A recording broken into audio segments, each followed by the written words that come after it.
I cut things.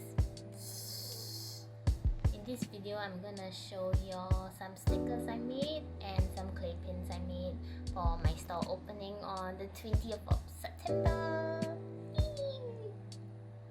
Okay, let's show you. So these are all the products I've made so far. While showing you all the stickers and the clay pins, I wanted to share some things I learned about opening my own store. The footage of this video is basically my process, but I'll be talking through some tips and tricks about how you can open your own store too. The first quick tip is that you can buy a foam board with some paper card to take your product photos.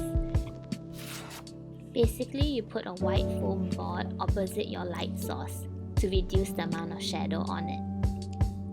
So the first proper tip is that you should look for examples on Instagram before you start to create. For example, you can look at how much they charge, their sizes, and their process. This was what I did when I wanted to make my sticker sheets. I looked at examples and shops I liked on Instagram and drew inspiration from them.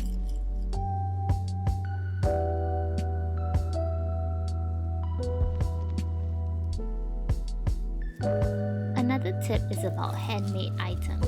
You should always do handmade items in small quantities. Do not create multiple handmade items at once unless you're really sure of the design. For my launch, I also created about 2 to 3 handmade clay pins for each design, and I created many designs. But now I know it's just better to start off with one, just in case it does not sell. When you create one product first, you also can test to see whether it works. Instead of being like me, who created multiple earrings, 4 different sets of chupa earrings, only to realize that they're too big for anyone's ears. The next tip is that you should be simple. When I wanted to launch my online store, I was quite unfocused as I felt like I had to have a lot of products or my designs have to be really complicated. I learned when something is currently too hard for your skill set, just start small and simple and improve along the way. That is the best way to go. So whenever you print your merchandise, make sure that you test your stickers or art prints at a smaller scale first. Initially, I printed out 2 full-size sticker sheets, and this weighs valuable sticker paper.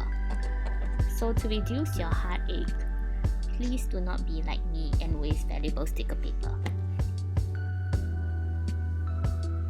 The next tip is about how you're going to ship your products before you start creating them. Like what postal service in your country offers the cheapest cost and is the most reliable.